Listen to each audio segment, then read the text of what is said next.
Hey, welcome to Film versus Movie, the podcast where we debate the cinema you hate. I'm your co-host, Belton DeLaine-Facey. And my name's Chris Shurr. And on this podcast, we watch the films that have been slandered, desecrated, and brought back from extinction just to be caged by public opinion. And one of us tells you why it's actually pretty good. And the other one tells you why it's a steaming pile of shit. And this episode is the final double feature face-off. Instead of debating a single film like we usually do, we're arguing which of two films is better. Then you guys will decide who won. Check out the link in the episode description of our Instagram bio at Film vs. Movie Pod. And we'll reveal the results of the vote on our anniversary show, June 25th, where the loser of two face-offs faces punishment. I'm like now regretting agreeing to the punishment aspect of it because you are way better at arguing about movies. Feel like there should have been a handicap considering you work in the film industry. Like I should have gotten like one good movie to argue. Like it should have been Daredevil versus The Godfather. just like oh yeah, the special effects in Daredevil completely blows away anything in The Godfather. Yeah, but one only has Marlon Brando. Surprisingly, Daredevil. If you didn't know, Daredevil famously has Marlon Brando. Where he gives the performance of his absolute career. Yeah. All right. Well, today's matchup is Jurassic Park 3 versus Jurassic World Dominion. So if you're deciding who to vote for based on points you tally throughout the episode, just know I am wearing a shirt with a dinosaur on it. Therefore, I should get 1 point. I support live comedy, so I feel like that's a little more important. I feel like this is more relevant to the episode, though. I dressed for the occasion. Okay, that's fair. Also, I just want to point out, I was looking up production stuff for Jurassic World Dominion, and one IMDb fact was Jurassic World, or the words Jurassic World Dominion don't show up until the credits. And I'm like, that's not a fact. Like, did anybody expect them to slip it into dialogue? Like Chris Pratt's like, well, this is Jurassic World Dominion. Like, yeah, it's like, can you imagine walking out of like one of the Pirates of the Caribbean movie and being like, you know what? They never once said Pirates of the Caribbean, Curse of the Black Pearl in that order. Got a docket on my Letterboxd rating. Look, I'm not going to critique the film, but at no point in Godfather 2 was he like, I'm the Godfather 2, the sequel, the second Godfather. Yeah. All right. So yeah, both of these are the ends of their respective Jurassic trilogies, which all started with Jurassic Park, which for those who don't know, I do have a degree in biology specializing in ecology and evolution. So Jurassic Park has come up in multiple class discussions of mine. Each time we're like, yeah, it's a terrible idea. What do you feel about them bringing back a mammoth? Also a terrible idea. What about those people who are lab growing mammoth meatballs? Interesting. Growing them just for consumption, I feel is a very American thing to do. Yeah, that's fair. You know that people actually ate mammoth?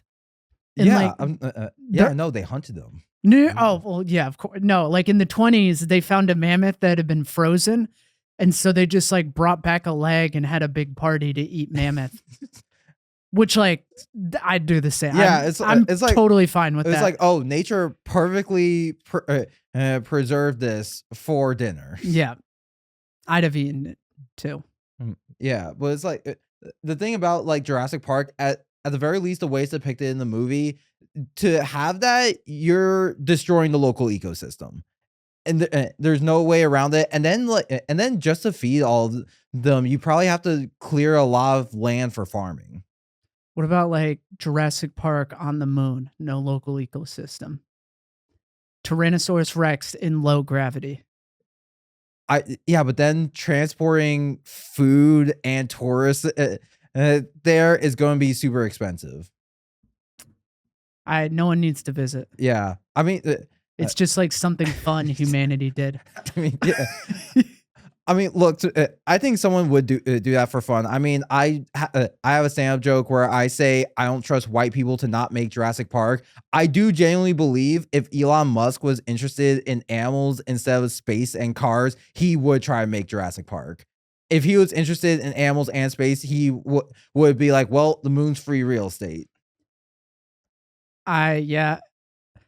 I don't know. Like, we need a lunar colony. It'd be like if Elon Musk came out and he was like, I'm gonna start a lunar colony, and everyone's like, okay. And then he's like, also there will be dinosaurs there. I'd be like, this is the one thing I don't dislike Elon for. Think about the stories that are gonna come out of that when it goes bad. Think about the Wikipedia article that will be written about the great dinosaur escape of 2055 on the moon. Oh my god! I hope Elon lets Twitter live long enough just for Black Twitter to have fun with that.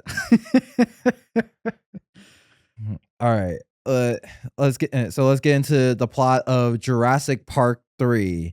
So Alan Grant, who was one of the main characters in the first movie, he's back to his paleontology research, still haunted by everything that went on in Jurassic Park. He's struggling to secure research funds. Then the Kirbys, a seemingly wealthy couple, offer him a giant check to give them an illegal aerial tour of the island where they now have all the dinosaurs. And so Alan agrees, brings his smart and bright-eyed research assistant Billy with him.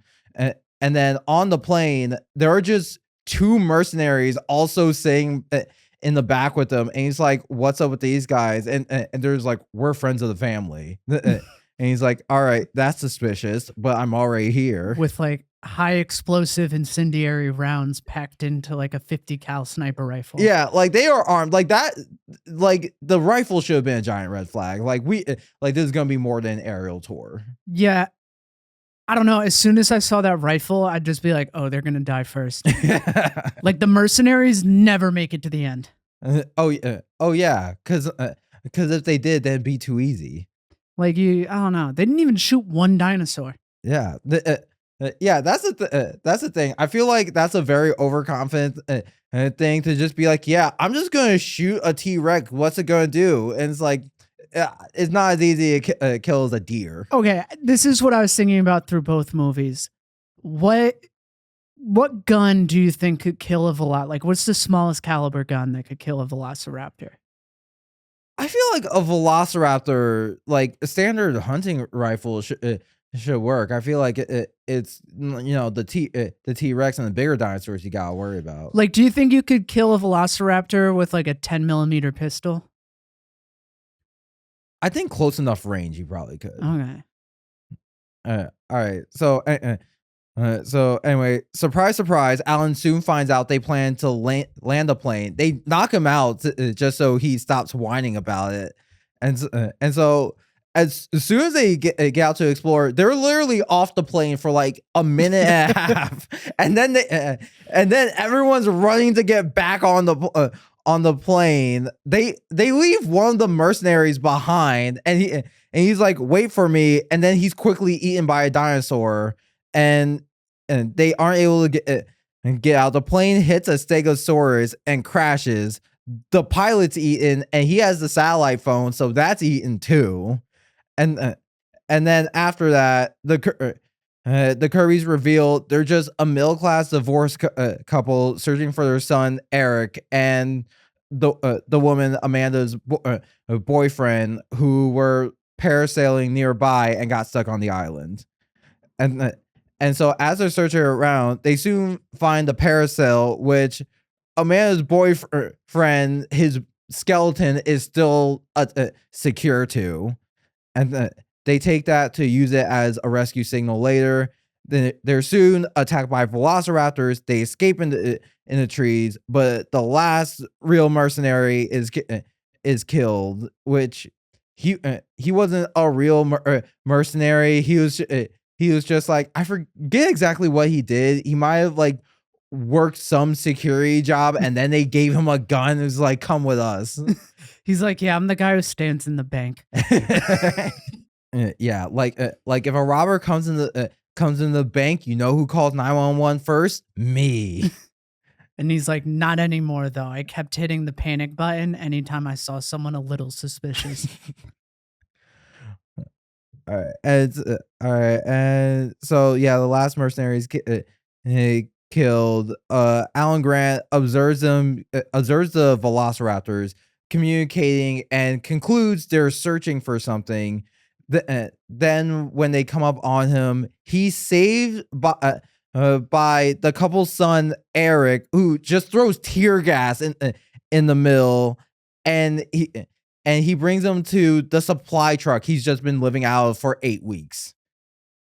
And the next day they reunite with the group, escape another attack, and it turns out Billy's been holding on to raptor eggs, planning to sell them for the research funds. And Alan's like, that's why they've been after us. They're soon attacked by pterodactyls. Billy seemingly sacrifices himself. Everyone else escapes on a raft. They find the satellite phone in a pile of shit, which I describe it. It was just like 3 4-foot tall piles of just feces. And in my mind, I'm thinking like, there's no way a single dinosaur did that in one sitting. So that means dinosaurs are organized enough to establish just like a poop corner. Do you have like insider knowledge on how much dinosaurs poop? I just feel like for that size compared to the size of the dinosaur, that's a lot.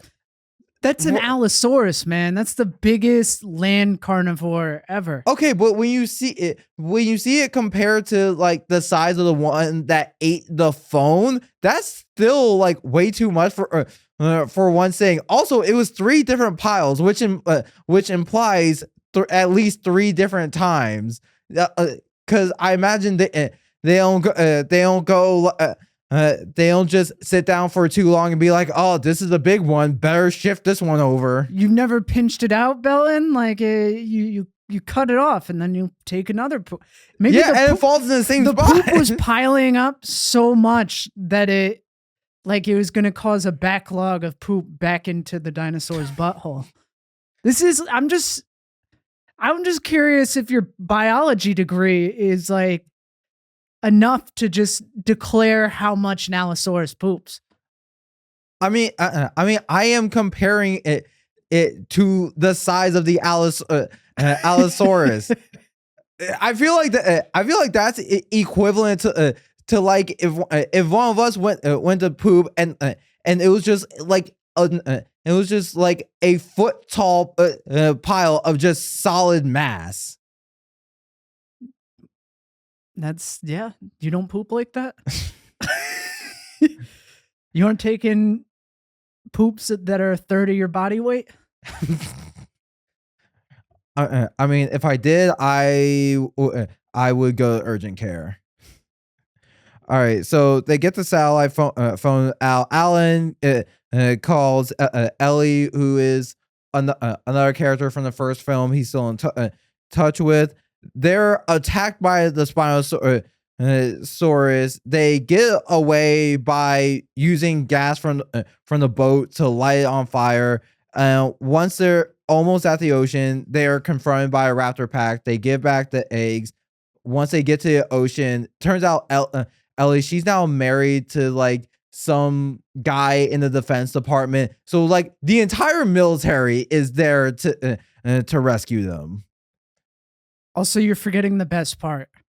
He takes out a raptor skull and he blows into it to make raptor noises to make the raptors be like, oh shit, that's a raptor? Never mind. And then they just peace off. Oh yeah. So earlier in the film, Billy 3D prints like basically the part of the raptor skull that they push air through to make sounds. So Alan uses that to communicate with the raptors. Like he's adjusting his pitch and everything. Yeah, he's making specific calls too.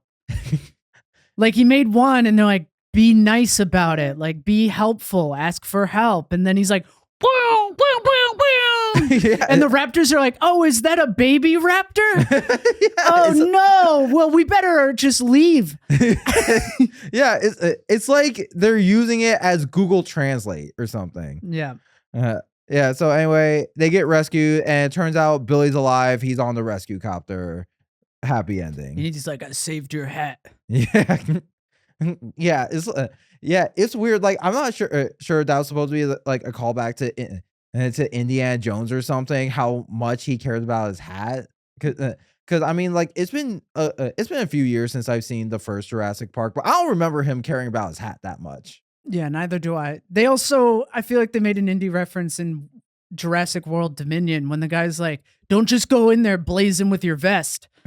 And I was like, what is this? Like, I don't know. Yeah, I mean it's I mean like it's all started with Steven Spielberg. That's probably it. All right, so some production history on Jurassic Park 3. It was directed by Joe Johnston, who previously directed Honey, I Shrunk the Kids and Jumanji. He would also later go on to direct Captain America: The First Avenger. Steven Spielberg apparently just didn't want to come back to this. He had other projects he was working on, and he just called the Jurassic Park films exhausting to work on. Yeah, well, I mean, there's robots, and those robots always malfunction. Oh yeah, and you have to, and they gotta go to some remote island to film him. So now, if you didn't know, Jurassic Park was actually based on a novel by let me make sure I get the name right. Michael Crichton. He wrote two novels that would be adapted into films. The original Jurassic Park, and then the sequel, The Lost World. After that, there are no more novels. So so they had to come up with their own story for this, and because of that, they went through many iterations of the script and bounced around a lot of ideas. Apparently, the initial idea was involved Alan Grant. A reveal that he was living on the island studying the dinosaurs, but then everyone kind of thought that made no sense for his character and was quickly scrapped. Was Alan Grant Jeff Goldblum? No, it was the main guy in Jurassic Park 3. Oh, okay. Yeah, he was played by Sam Neill. Yeah. And so the first big writer they brought in for a draft was Craig Rosenberg, who best known work, he's executive producer for the Amazon Prime series The Boys and its spinoff Gen V. So apparently his draft heavily involved teenagers getting stuck on the island, and they have to figure their way out. When Johnson came on to direct, he quickly scrapped the idea. I believe he compared it to a bad episode of Friends, which just unnecessarily harsh. I would have watched that. That sounds like fun, like a sitcom set in Jurassic Park. Yeah. And so the next writer they brought on was Peter Buchman, which Jurassic Park 3 is his first produced writing credit. He would go on to later write possible future entrant to his podcast, Aragon, and the video game Lego Jurassic World. So he just stuck with the franchise. And in his initial draft, there's a plot line that involved Grant sticking with a family that gets stuck on the island, which seems fairly close to what the final product would be. But then there was also an ongoing story line that involved, people disappearing and dinosaur that turned out to be like dinosaur attacks on mainland, and like both those plot lines were supposed to somehow connect. They cut that other plot line completely because they decided it's just too confusing. But like reading up on it, it does seem like kind of the same format as Jurassic World Dominion. What about like Jurassic Park 3 is about the United States government decides to start sending prisoners to the now abandoned Jurassic Park.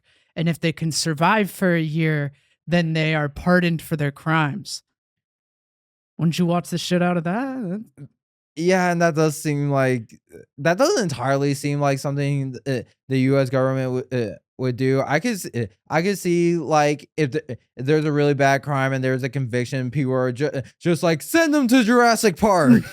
They're like, you've been sentenced to go to Jurassic Park, and then you hear the themes where it's like da na na na na na, and they just push him out of the helicopter. All right, so Jurassic Park 3 for their home release, they did a cross promotion with the cell phone company Hop On, where a lot of the VHS and DVD contain a voucher for what was advertised as the world's first disposable cell phone, which like I don't know what that means, and it's like a burner. But I feel like there was a time where what we call a burner was just a cell phone. No, like I think it's just when you buy the cell phone, you buy a certain amount of minutes, and then you just toss the phone when you're done. I think that's what a disposable cell phone. Yeah, that makes sense. Okay, so apparently that is a wacky movie promotion. Yeah, it is weird. So out of 5,000 vouchers that went out, apparently only 1,000 of them were redeemed, and this was quickly canceled because Hop On couldn't finish the handsets on time, and the San Francisco Chronicle revealed that apparently Hop On wasn't entirely building their own handsets; they were just modified Nokia headsets. So instead of the phone, people with the voucher just got $30 and a DVD. And now the budget for this movie was $93 million. It made $368.8 million at the box office. So did really well, which is how the whole Jurassic World trilogy got made. It currently stands at 49 on Rotten Tomatoes. Has an audience score of 37, which I think I mentioned this on the last episode. Just weird for this podcast for the audience score to be lower. Yeah, I guess so. Yeah, and so on IMDb, it currently stands at a 5.9. It was nominated for one Razzie for worst sequel or remake, and then so at the time it was considered just much worse than the Lost World Jurassic Park, but like after some years, people it got some retrospective positive reviews. Not like no one thought it was as good as the original, but they're like, yeah, maybe this is better than the second one. Okay, I'm blanking on what was the second one about. Did they just make another Jurassic Park and then I know a T-Rex ends up in LA? Yeah. So basically, the second one. It turns out there was a completely separate island where they were breeding the dinosaurs, and that's where Jeff Goldblum's character goes back because Hammond got his girlfriend to go on the island to study them or whatever, and so they get caught up with like a bunch of corporate people who are there to get some dinosaurs to bring back essentially for a zoo. Oh, okay. So to remake Jurassic Park again. Yeah, pretty much. I'm like, I don't know. I feel like that. I feel like that's why this franchise went dormant for a while, because they were like, we're running out of excuses to get characters back to Jurassic Park. Yeah, you all set? Yep. All right. Now on to Jurassic World Dominion. The plot was 4 years after the mass escape of dinosaurs into the Pacific Northwest. So I guess I need to just start this off by saying at the end of Jurassic World Fallen Kingdom, they start shipping back dinosaurs to sell to the highest bidder. And then this girl who was a clone was like, I'm a clone. All the dinosaurs are clones. They all need to escape. And so she just let them run wild through the United States. 4 years after that, a company called Biosyn Genetics establishes a dinosaur preserve in Italy's Dolomites, which conducts genetic research. Claire Deering and is part of a crew that's investigating illegal dinosaur breeding. Her partner, Owen Grady, otherwise known as Chris Pratt, or played by Chris Pratt, helps relocate stray dinosaurs. They live up in the Sierra Nevada mountains, where they raised the clone girl who made all the dinosaurs escape, Maisie. They live out there with Chris Pratt's pet velociraptor named Blue.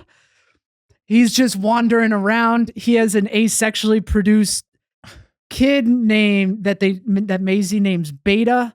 They keep Maisie in hiding because she's a clone. Everybody wants her DNA because it's like a technological thing. Yeah. So they keep her in hiding. She gets frustrated. She starts leaving and like going out into town. They started admonishing her. She's like, I just want to live a normal life. They're like, you're never going to live a normal life. You're not normal. No, they don't do that. That'd be a little harsh. Yeah, I have to say like the Jurassic World trilogy, it's weird how much lore they just drop in there. Because like the Jurassic Park movies are kind of made so it's like, yeah, you can watch them as a trilogy, but also if you just watch the third one without watching the other two, you're not going to be lost. You just have to understand, okay, this guy was at Jurassic Park before. This one is like they start with a dinosaur and then they're like clones, like dinosaur black market. Like it's just so much to go into blind. They're like, yeah, we took this velociraptor and we hooked up a nuclear engine to it, and now it is the head of the United States military. Yeah, it's basically the biology version of like the Fast and Furious franchise. I actually have that written down. So meanwhile, so Maisie starts going out into town. Eventually, mercenaries find and kidnap Maisie along with Blue's child, Beta. And there's this great moment where Chris Pratt is like, oh no, they kidnapped her. And in runs Blue, the velociraptor. And it's all getting like angry and it's going to start eat the shit out of Claire and Chris Pratt. And then Chris Pratt's like, oh, I'm going to bring your kid back. And then the velociraptor like nods at it and just walks off. Like it is fully understanding human speech. Yeah, because like he had like the animal trainer's signals, and then he just talks to her. It's like no animal understand you like that. Like I gotta get like understanding a tone, but like for her, for the velociraptor to just be like, all right, yeah, we're cool now. Like that's weird. Like at least have the velociraptor like take a step back and be suspicious. Look, if you were to tell me that all of the most recent Jurassic World movies were funded by like wildlife zoos, like Tiger King and whatnot, I wouldn't be surprised. Like this whole movie, yeah, people are getting eaten, but they are also selling the fact that all it takes is a good heart and you can easily co-live with wild animals. Like you just have to have a pure heart and you could hug a Tyrannosaurus Rex. Yeah, it's like one of those, like, you know how in some movies they have like ancient crystals where it's like you will pass if you're pure of heart. If not, you burn right now. It's that's exactly what I feel like. Animal just going like, okay, you're cool. I won't eat you, I guess. Okay, so while that's going on, there's a swarm of giant locusts tearing apart agriculture across the entire world. A woman named Dr. Ellie Sattler observes. Wait, is that the same Ellie from the? Yes. Okay, yeah, my bad. Yeah, they brought back the OG characters for this one. Yeah. So, basically, the locusts are eating all crops except for the ones that are grown by Biosyn. So she's like, oh, okay, this is like some big corporate plot. Ellie takes a captured locust, tracks down the guy from Jurassic Park 3. Then they basically do a little finagling and are on their way to Biosyn. Franklin, who's from the previous movie, and I don't remember as a character, is he the nerdy guy? I don't. don't remember who Yeah, Franklin okay. is. He's the scaredy cat from the second movie. He calls up Owen. He works for the CIA Dangerous Species Division. He believes Maisie may have been taken to Malta. Claire and Owen go there. There they infiltrate a dinosaur black market with Owen's former Jurassic World colleague Barry Simbene, who is leading a French intelligence raid. Carnivorous dinosaurs are unleashed during the foray. They wreak havoc all across Malta. Claire manages to track down like the head of the smuggling operation. And basically they find out that Maisie was flown to Biosyn in Italy.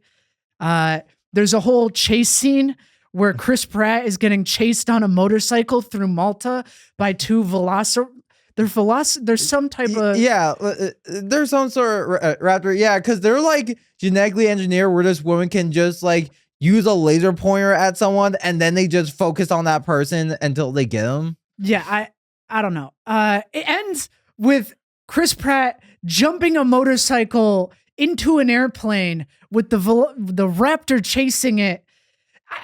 It's just Fast and the Furious, man. Like I feel dumb explaining this. The charismatic Jeff Goldblum, aka Dr. Ian Malcolm, now works for Biosyn. It opens with him giving a speech where he's just like, man has a lot of hubris. And you guys think that you're not going to destroy the world, but you control the future now, and you have a high chance of destroying the world. And then he just ends the lecture. Yeah, he's totally that college professor who's like only there for like research and specifically their past work, but absolute dog shit teacher. Yeah, I don't know what he's doing there. Basically Ellie and I'm blanking on who's the other guy. Oh, Alan Grant. Yeah, Alan Grant.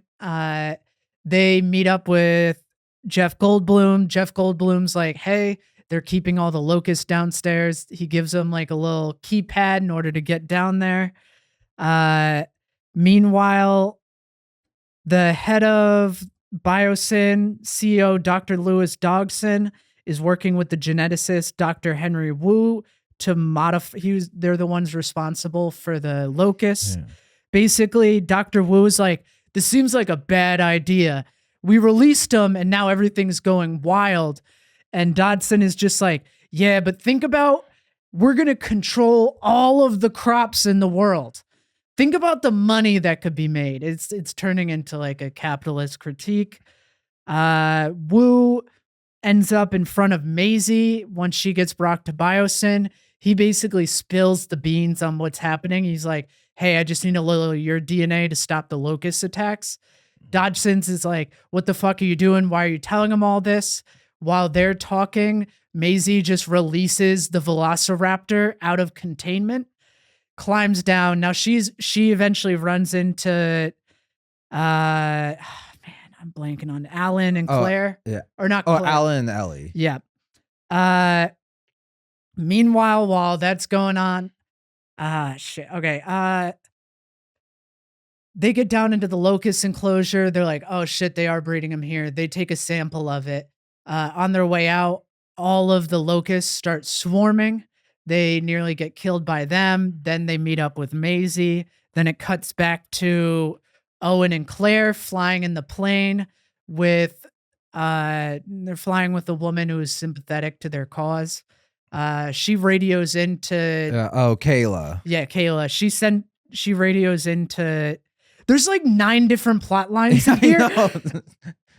Sorry, I'm like losing it. So anyway, she radios into the air traffic control and she's like, you guys need to let us in. They're like, hell no. They have some like aerial control system in order to stop the aviary dinosaurs from escaping. They don't disable it. So they get taken out of the sky by a Quetzalcoatl.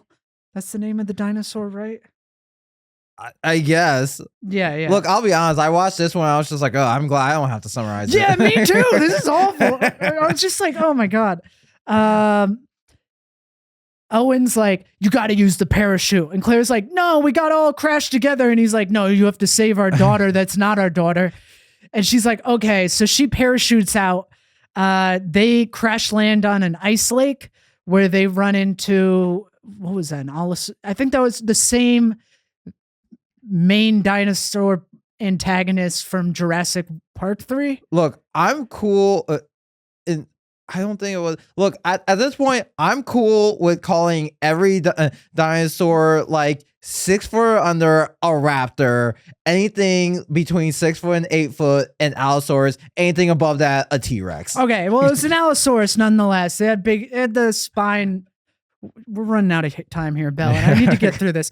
Okay, so they end up in the OG crew of Jurassic Park plus Maisie end up in a cave as they're trying to escape Biosyn. They're attacked by dinosaurs. Jeff Goldblum comes at the last second to rescue them. While that's going on, they eventually meet up with Owen, Ellie, Claire. They form a group. Dodgson tries to escape with a bunch of embryos. He gets stuck in a hyperloop. They included the hyperloop in this movie, and he gets eaten by some dinosaurs. They have to shut down power in order to bring the containment field back online. While that's going on, all the locusts get released while they're on fire, and so that starts wreaking havoc across the park.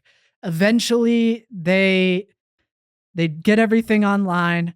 They're on their way to a helicopter. There's a big T-Rex fighting against Allosaurus. The T-Rex is losing. They're trying to get to the helicopter. They're dodging dinosaurs next and left and right. Eventually, the villain dinosaur loses because they did set out a very explicit villain of a dinosaur. They escape. They have to testify in Congress. The Biosyn Big Nature Park is declared like a reserve and no one can go there. End of movie. Was that good, Belton? Like, was that normally you do the plots for a reason? Yeah. They tried to make it like it was a good ending, but they're just not talking about all the environmental destruction. I think that that's like the big thing between Jurassic Park and Jurassic World for me. It's like, given both of them have like, they make the park, which is its own thing. After that, Jurassic Park is like, okay, from environmental standpoint, they handle things the right way. The main thing that gets in the way is capitalism. In Jurassic World, they do not consider the environmental impacts at all. They're just like, wouldn't this be rad? Like the black markets will, I don't know. Like, yeah, because like also I'm thinking like what happens when the dinosaurs start hunting like a keystone species, which highly impacts the environment it's in. Like that would do so much wreckage. Yeah, in the ending shot, they showed a giant fucking reptilian predator swimming in the water with 2 sperm whales. And I'm like, the whales won't survive. The whales are done for. Maybe the blue whale survives, but every other single one, done. Going to the beach, over. No one's going to the beach anymore. There's aquatic dinosaurs in the water. Think about the havoc that having aviary dinosaurs just tearing people apart on a daily basis would do. Oh yeah, could you imagine like you just be like walking your dog? You could be walking a Saint Bernard and a pterodactyl would just pick it up. There would be multiple plane crashes due to dinosaur strikes. Like, okay, yeah, we don't need to get into this movie. Some of the production notes. It was directed by Colin Trevorrow. The screenplay was by Emily Carmichael. It was produced by Frank Marshall. The budget was... Oh, I got 2 numbers, 2 different... The budget was $265 million, including advertisement, and the box office was just over $1 billion. It got a 29% on Rotten Tomatoes. It got a 5.5 out of 10 on IMDb. It was conceived during the early production of Jurassic World, where I'm pretty sure Spielberg was like, I don't want the episodic ones. I want it to be like more of a saga. Like I want them all to come together into one larger story. It started filming in 2020, but was delayed due to COVID. And then a fact about it, animatronics were used for close-ups, but then the rest was CGI. Okay. So more like how they did the original Jurassic Park. Yeah. All right. You Yeah. want to? Yeah. All right. And now it's time for our opening statements. I will be arguing for Jurassic Park 3, and Chris will be arguing for Jurassic World Dominion. So, the Jurassic franchise has no doubt overstayed its welcome, but before that, Jurassic Park 3 provided a great story to further an original character. You want abs? Skip this one because the story is so gripping and heartfelt. This doesn't need cheap tricks like that. Jurassic World is a great modern adaptation for a classic critique of capitalism and the hubris of man. It lays out a good case against the rise of global corporations and the planetary scale of destruction humanity is capable of, all through a nonstop thrill ride of a film. Look, I'm just going to come out. This movie has everything. Like, it's got shady global corporate plots. It's got dinosaur weapons trained to be soldiers. It's got dinosaur black markets. It's got Jeff Goldblum. It's got motorcycle chases. It's got Chris Pratt talking to a dinosaur like they're a startled horse. Like every single scene, he's just like, "Whoa, easy girl, easy girl." Oh, whoa. Yeah, I feel like that image just became a meme with the first Jurassic World, and they were like, "We gotta put this in all the movies now." But I would ask, like, did it have too much in it? Because like at some point it does feel convoluted, and something where it's like it feels like the world, they try to expand the world so much in parts that don't feel necessary that they unintentionally like ask questions that aren't answered. Yes, it has way too much. I will like come out and say it has way too much, and that it's like it's not even like that bad of a thing, because all it is, like, you can ignore everything and just treat it like a Fast and the Furious movie minus Vin Diesel. Okay, Fast and Furious. At the very least, they know what they're about, and they're going to give the audience what they're expecting out of it. Like Jurassic Park 3 knew, keep the story simple. We're going to focus on this one character. Like, all the character motivations make sense. A very clear through line, concise 90 minutes. Jurassic World Dominion had absolutely no business being 2.5 hours. Okay, how are you going to critique modern day capitalism without some convoluted story with so many different ends that it just no longer makes any sense? Kind of the whole thing of Jurassic Park is that essentially capitalism led to this thing that is just so clearly a bad idea. It doesn't need to be that convoluted. Yeah, no, that's not the critique they're giving. They're just like, capitalism is so complicated and ingrained into everything we do that it no longer makes any sense, like this movie. What does capitalism have to do with like a clone girl?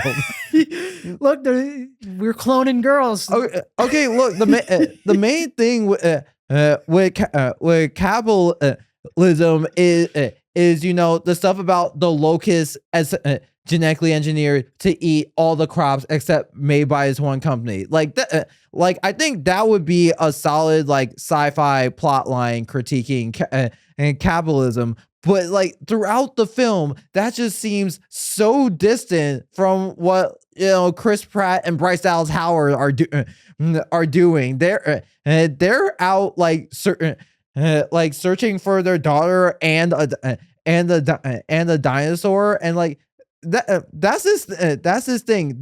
This movie has a lot of dinosaurs. It's barely about dinosaurs. It's not about like how.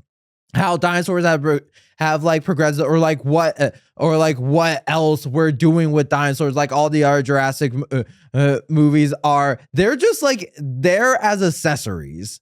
Yeah, that's like a fair criticism of it, but like what you call complicated, I call setting up two very real sets of stakes. There's the stakes of the family who have been torn apart trying to come back together, and that's what Claire and Owen are doing with Maisie. And then there's the stakes of the whole world collapsing due to world hunger, and that's what the original three, the characters from the original three trilogy or the original trilogy are doing. Yeah, but it's like, again, both those storylines are just barely tied together most of the time. Like at no point do I believe Claire and Owen really care about like the world locust problem. Look, it's like Fast and the Furious. Through family, anything's possible. Through family, you can stop global corporate world hunger plots. Okay. Again, Fast and Furious for franchise, like their plot lines are much easier to follow and simple. It's always just like, oh, bad guys are after like this computer chip or something. Secure the computer chip, and that's the plot line for the whole movie. Like this is just all over the place, and it felt like at times they didn't know whether to be like suspenseful or comedic. And like there were times I wasn't sure what tone they wanted to convey. Where with Jurassic Park 3, it at least knew what it wanted. It knew how it built suspense in moments while adding like very small moments of levity. Like I would say between like the Jurassic Park sequels, it's one of the more suspenseful ones. Yeah, I don't know. The whole time I was watching Jurassic Park 3, I was like, what if there is 5 other plot lines in this? I was the whole time I'm like, this is a pretty simple story, don't you think?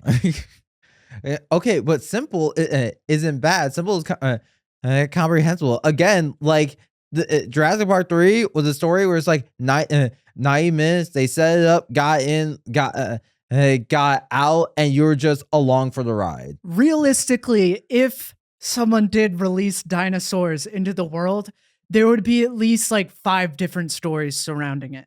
It wouldn't just be like, oh, okay, this is like pretty straightforward. Of course, there's going to be like all these different things happening because it's like a really fucked up and chaotic situation.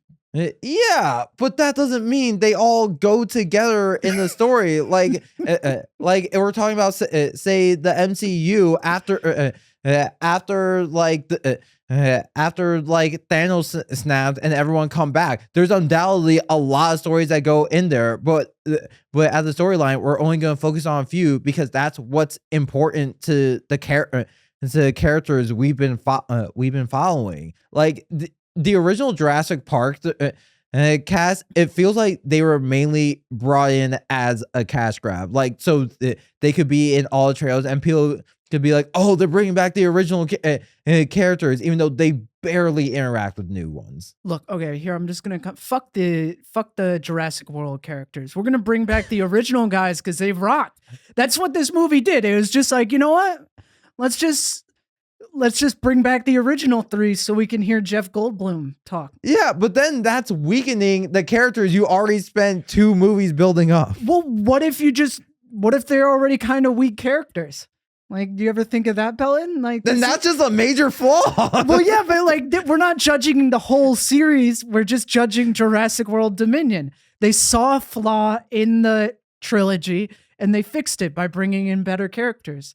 Okay, why not just okay, but there's a 4-year gap in between movies. They could just use that gap to like say, hey, these characters progress to give them a different place. So they could take the story somewhere else. Instead, they just kind of took them from where they were at. So either the characters are like solid enough where they could continue their own story, or they're just bad characters, and the movie has to work with them.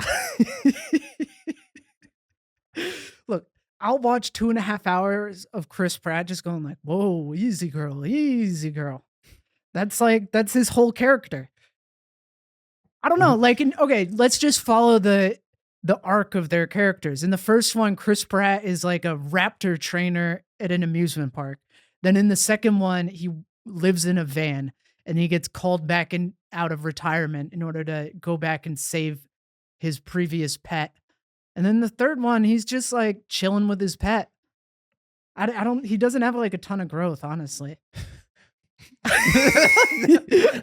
Sometimes you don't need a lot of growth. Sometimes you just want to watch some like kick-ass motorcycle chases with good CGI and wonderful dinosaurs. Look, I agree that like for a franchise, like characters can kind of have more like and more of like a story circle than an arc, but I feel like the individual movies should still like add to that a bit. Whereas Jurassic Park 3, it thoroughly understood Alan Grant. Okay, he's a guy. He just wants to get back to his regular work. He has clear trauma from the events of Jurassic Park, and just found a very believable way to get him back there. So he has to confront his trauma.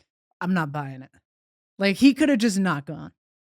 Okay, he could have, but the movie like already showed he needed funds for his research, which is what he really wants to do, and then hand him an opportunity to do it. Because again, at this point he doesn't think he's landing on the island. He thinks it's like, all right, it's just an aerial view. I just have to talk about dinosaurs a bit.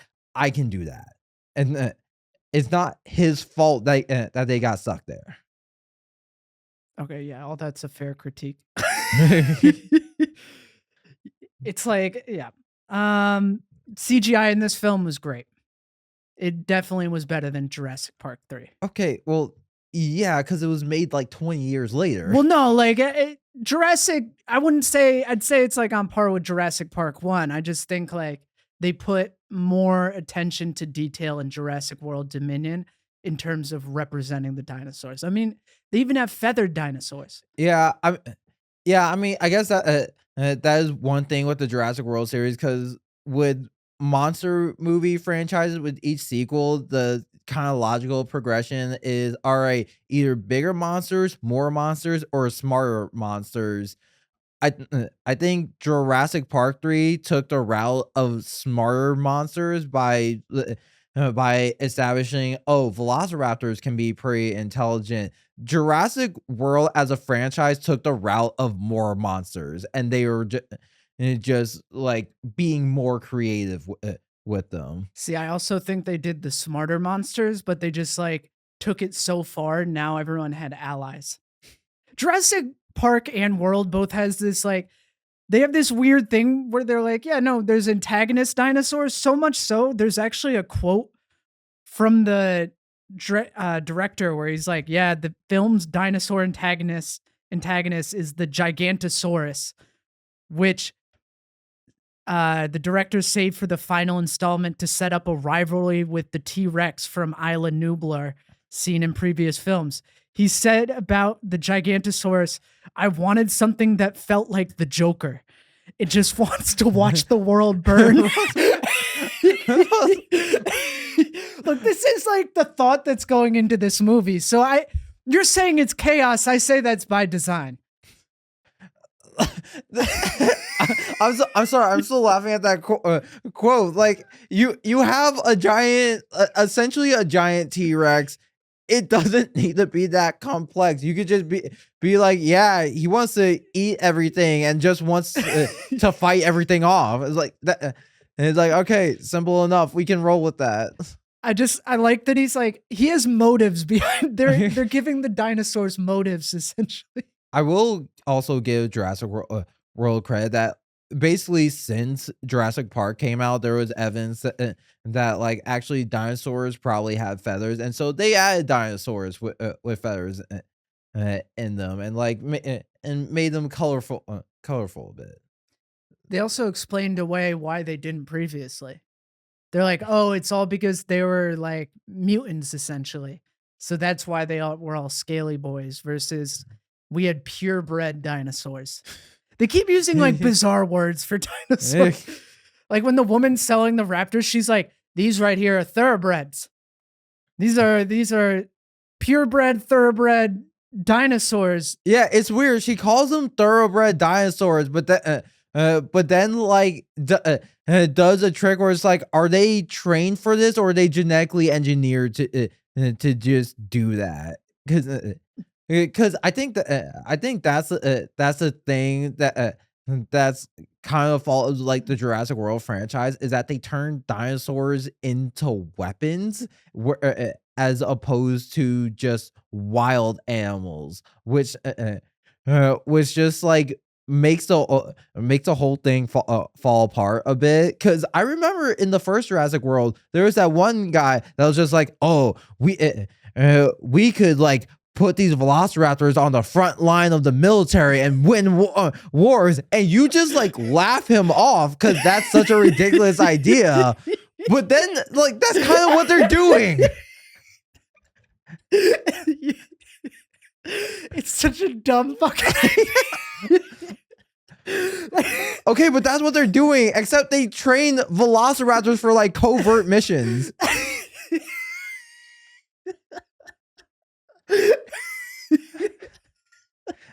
Could you imagine like a war movie from that time and they're like, we're sending in the 3rd Armored Scaly Airborne Unit. There's just like a T-Rex parachuting into like a rack.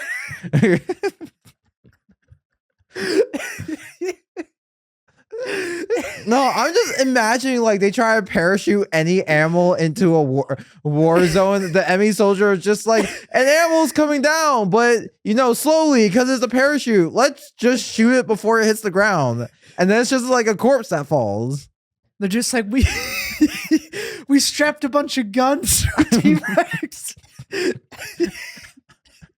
They're like, why'd you get discharged? And they're like, oh, all the soldiers got replaced by dinosaurs. No, could you imagine like Lockheed Martin or something making that pitch to the Department of Defense? like, all right, what you have for us is like, you've seen our guns, but imagine them guns on dinosaurs. And they just run in and shoot. Like how we train a dinosaur to shoot gun. We just train them to like aim their bodies in a certain direction, and the guns take care of the rest.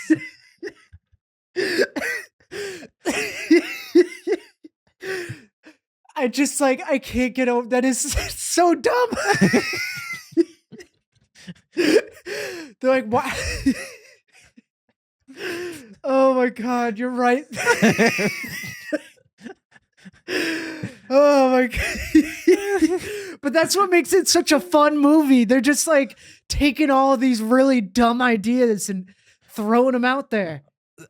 I feel like it's not like dumb enough to do that. But I mean, like, I feel like there's a certain awareness you have to be to like have that amount of ridiculous, because like with Fast and Furious, it's like they kind of give themselves permission to be that ridiculous because it's because like everything is so over the top, and it's clear they don't care. But like with this franchise, it's like they have like just enough actual logic behind it where it's like some of that feels like a mistake. I don't know. I feel like once they made the second Jurassic Park, like not the Jurassic Park sequel, but once they reopened another dinosaur park with the same exact technology, you can like take out some of the logic from it. Like no one would insure that park. No, but I can see that happening. Though I could see, like again, I could totally see like an Elon Musk type person being like, "Look, I know like the whole Jurassic Park thing didn't work before, but I have ideas to make it better, and we're because they were stupid." And then people sign up, and everyone on Black Twitter is like, "All right, this is some white people shit." And then the whole thing goes wrong, and people are like, "Oh, what did you expect? Like we dealt with this before." Look, there's a reason there wasn't a second Fire Festival, and it's because no one would insure that festival. Okay, but the guy who did Fire Festival is currently like setting up plans to put on another one. It's not gonna happen. I guarantee you, some like rich stupid idiots are going to use like their parents' money to buy tickets just to say, "Oh, we were at Fire Festival too," or to be like, "Well, if it is really cool, we don't want to miss it." I don't know. I just feel like once you're rehashing the same thing that ended in absolutely terrible disaster 3 different times, like they had to send troops out to rescue everyone in Jurassic Park 3. Like that was a big expenditure by the US military. Like it's not happening. Also, like what country was like, "Yeah, we'll give you the island to build another dinosaur park"? I mean, logically, it's going to be like a poor country in the Caribbean, and they're just going to like buy all the land and be like, "Well, we own the land. You can't tell us what to do." Yeah, I don't know. I think like once you do it again, you don't really need to adhere to logic anymore. Dinosaur soldiers is fine. Dinosaur black markets. Like, let's just make this film as crazy as possible. Same vein as Fast and the Furious. It's a fun movie to watch, right? I mean, again, yeah, at parts, but again, I think if they're going for crazy, they should have gone like crazier. Like dinosaurs should just have superpowers now. Like we should essentially be dealing with like dinosaur X-Men on a daily basis.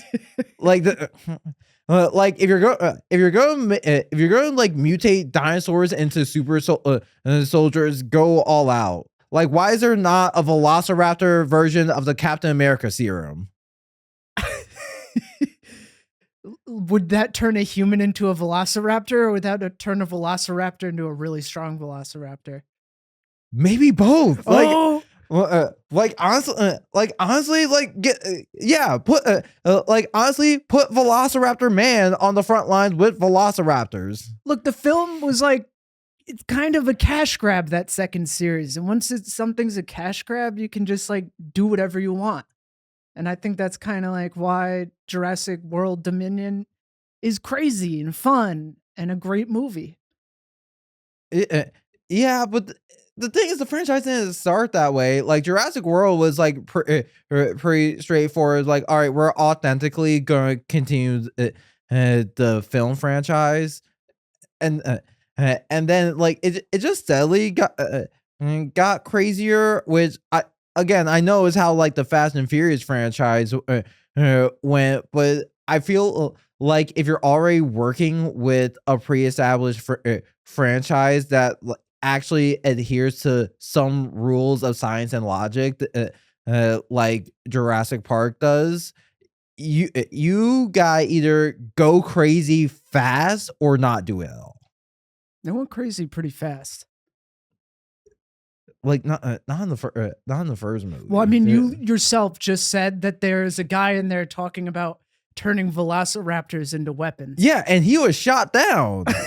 like the movie did not respect his opinion, as opposed to Fast and Furious, where Vin Diesel's in one of the movies, Vin Diesel was like, "All right, we're gonna strap rockets onto his car and go to space," and they're just like, "Okay."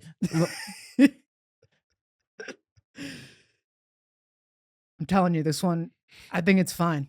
I think it doesn't need to be grounded in reality. It's a movie about dinosaurs.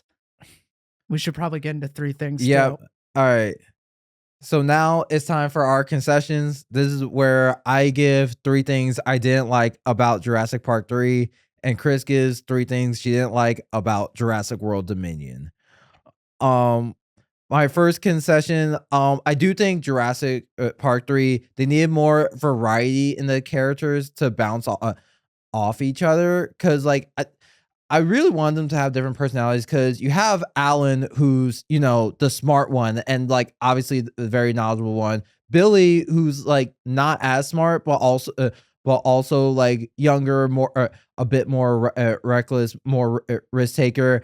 And then everyone else in the group is just incompetent. Like the couple essentially has the same personalities, except the woman screams more. Yeah.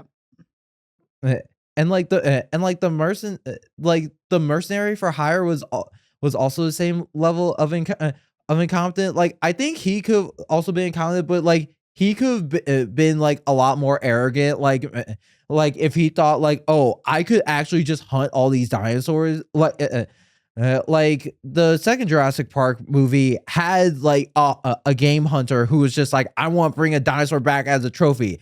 I think if he was a mercenary, the whole character dynamic would have been a lot more entertaining. Yeah, that makes sense. I don't know if this is we're running. I just don't like dinosaurs. Like I feel like they could have included some other creatures from different eras. Like you have the power to bring animals back, and yet you still just brought back dinosaurs. Like there's cooler fucking prehistoric creatures. Like between Jurassic Park and Jurassic World, there's been 6 movies about dinosaurs. There's been 0 movies about giant ground sloths.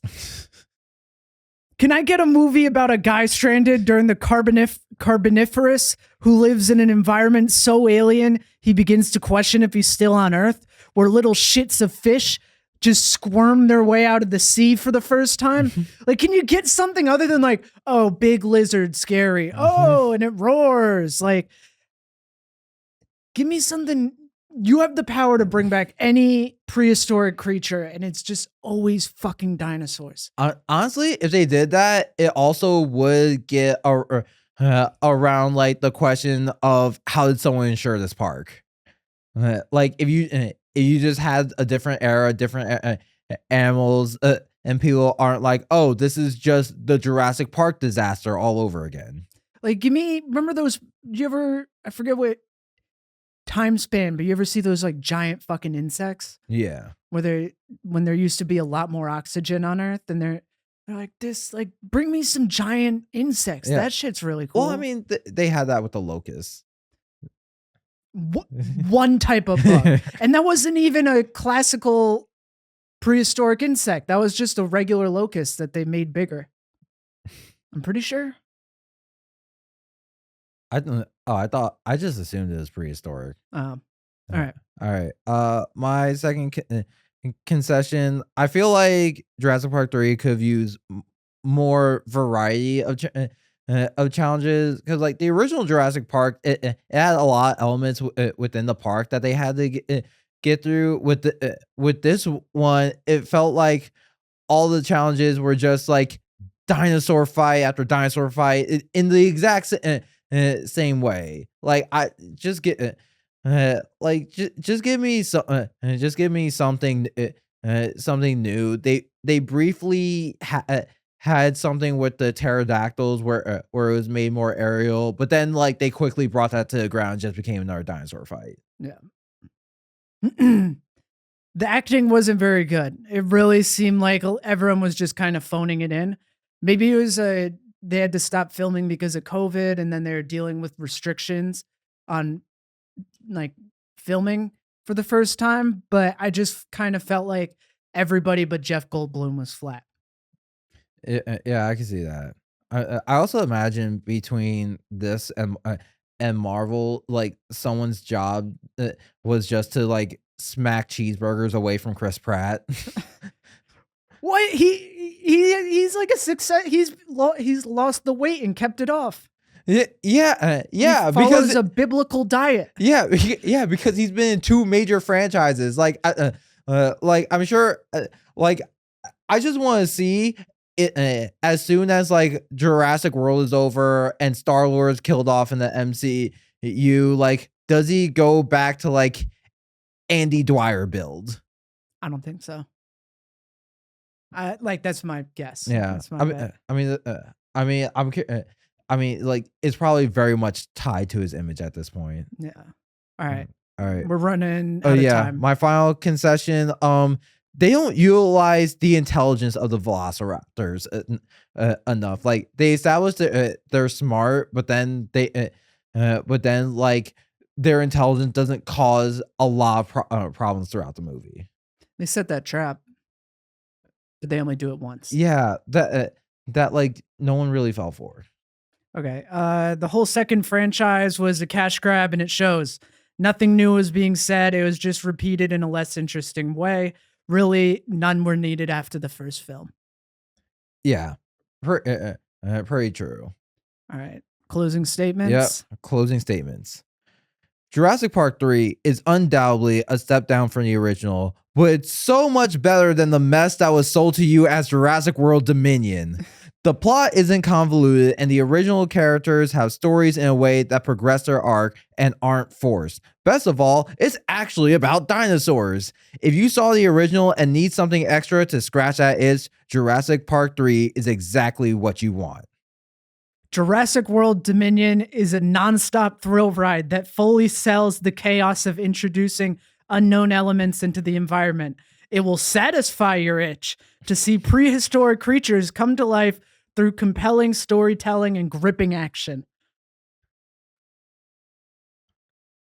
Yep.